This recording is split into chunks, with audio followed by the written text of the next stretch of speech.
FIFA 24. I mean EA Sports. Josh, try FC 24. FC 24. FC 24 is almost here.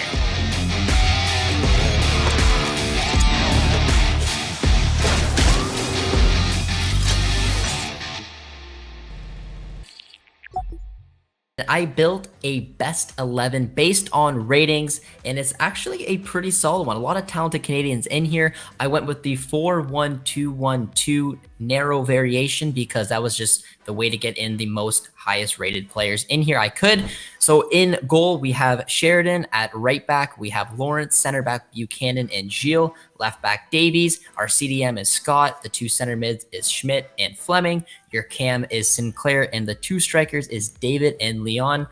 A lot to take away from this side. The highest rated Canadian card is Ashley Lawrence with an 86. Alex, what are your takeaways of these ratings, especially for the women, and do you agree with them?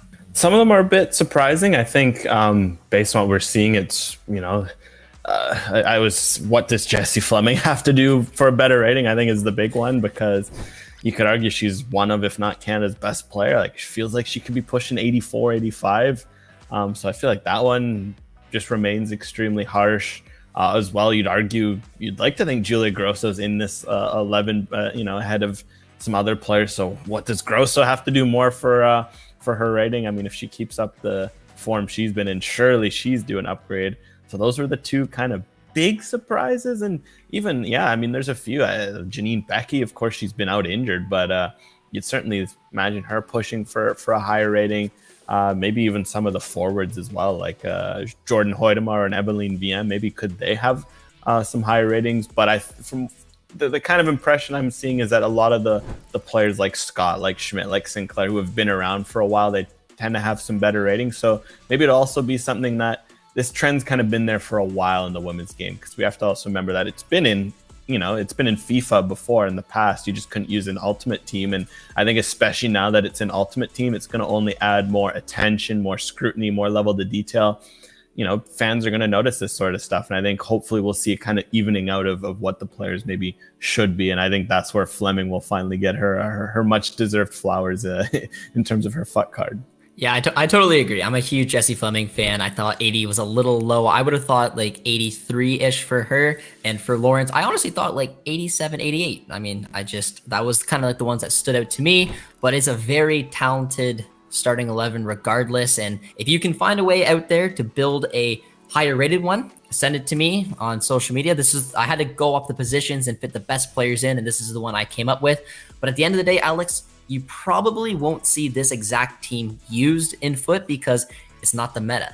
Now, you've played FC 24 a little bit, so I tasked you with the job to build a somewhat meta team. Kind of tell me why some of these players are, just because the rating isn't as high as someone like maybe Scott, for example. Why are these players in the meta squad compared to the one I built? Well, of course, as we know, it's always important to consider a few attributes. I mean, no matter the addition of the game, it's always good to have some pace, right? Like, there's back in the day, Per Mertesacker wasn't the most usable defender because of the famed low pace. So, pace is something to consider. Obviously, stuff like agility, just overall well-rounded stats. So I created a couple, best 11s just for fun. First I created a back five just because I felt that was fitting. Canada's kind of flirted with the back five on the men's, and even on the women's, it feels like we're always saying they should play back five. It also kind of fit in the meta last year, especially now that, it's a little more pass-oriented, slower gameplay. Having a back five can really allow you to build up. So I thought that'd be fun.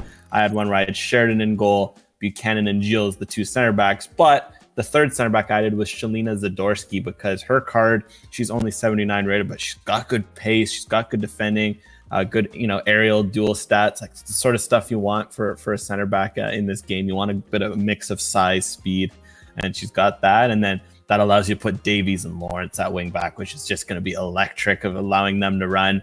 Then in midfield three, I went for Eustachio underneath Fleming and Grosso. I think that would be nice. You can get the balancedness of Eustachio. It can be good on the ball, but he's got the well-rounded defensive stats we talked about. Grosso's card, despite the lower rating, she also has a very balanced card, which kind of reflects her style. She also has got good, agility and dribbling. So you can, she'll be very usable on the ball. Ditto with Fleming. And then I went up front, Laren and David, just because you kind of get the size of Laren this year. The gameplay is a bit slower, so especially at the beginning, crossing is going to be important. Having a big figure like Laren to put those home will be nice, and then you can kind of have David playing off of him. So I went for 5-3-2 there. Then as an alternative, I went to a similar 4-3-3. So the only tweaks there are that Gilles comes out just because Zadorsky's the speed and the overall bounciness of her card. I have Zadorsky and Buchanan at the back, Davies and Lawrence, Sheridan, so similar back five. Eustachio, Grosso, Fleming in midfield, so that stays the same. David leads the line. The only tweaks are the two new faces for Laren and Gilles are Nichelle Prince. She's just got a rapid card, great agility. She's going to be very annoying to deal with on the flank. And then similarly on the other side, you've got Janine Becky, who has 86 points, similar or 86 pace, and a similar card where she's well balanced. She can, cross and shoot, good agility, all that. So I think it could be fun to have those two ripping down the flanks with Lawrence and Davies overlapping them. EA finally allowed back threes to be somewhat meta in FIFA 23, but Alex, I'd be lying if I said I wasn't a pace merchant. Out of those two starting 11s you built, I'm going with the second one every day because there's just a lot of pace in it. I like it. The 4-3-3, you got Prince, David, Becky, who all have 80 pace. Even Fleming does as well. Eustachio makes me a little bit nervous, but overall, it's a very strong starting 11, and we can make this all-Canadian starting 11 on day one, and that makes me so incredibly happy. Let me know if you're excited for FC 24, and as always, if you enjoyed this video, be sure to drop a like, drop a sub, and we'll see you guys soon. Cheers, friends.